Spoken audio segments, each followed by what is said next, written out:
This is my dream, this is my end goal, to actually print such wall with the gypsum. I am Diana, I'm the founder of Rumett. I'm a construction architect, and what we're trying to do at Rumett is to introduce a new material composition for gypsum and plaster materials. We will be the first company to introduce gypsum for full turnkey project wall parameters in large-scale project that needs fast construction, even faster than concrete. It would be a good idea to replace concrete with this material because it has a lower CO2 emitting profile. Also, it's lighter, smoother, so you need less post-treatment once you cast with it. I'm Padmini. I'm from Materials Research and Development Team at Cobot. We are experts in concrete construction printing, and we have material delivery systems and printers which are specialized to print concrete. We are experts also in large-scale 3D construction printing.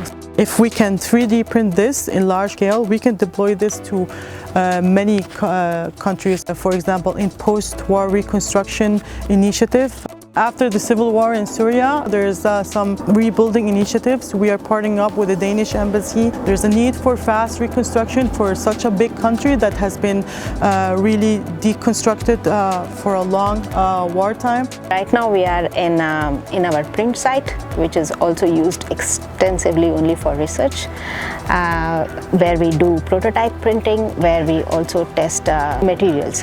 We are trying to explore gypsum with Diana, how it can be printed and how it can be scaled up. So gypsum is gold when it comes to 3D printing because you can control and tweak the time using the different additives.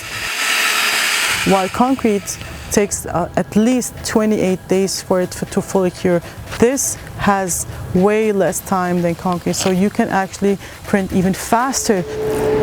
The biggest challenge for us is to keep the material alive.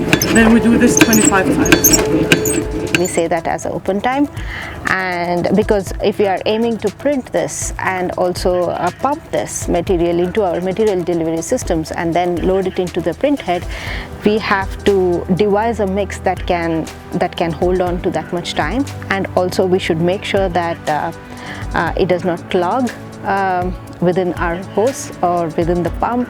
The results are promising right now. We can see that it can achieve some kind of buildability. We can also see that the material is performing well. It doesn't crack once it's dried up. 1, 2, 3, 4, 5, 6, 7, 8. We casted some gypsum element with our material composition. They're here to dry, so we later on can send them to compression test.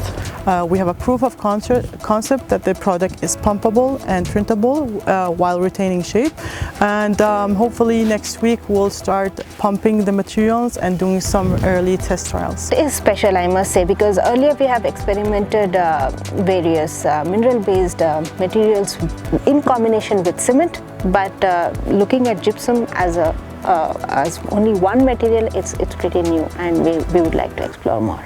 As a startup, this would be a huge milestone. This has been our dream since day one, parallel to the panel production that we do. We also have identified a couple of potential pilot projects and a construction entrepreneur that is super interested in the product.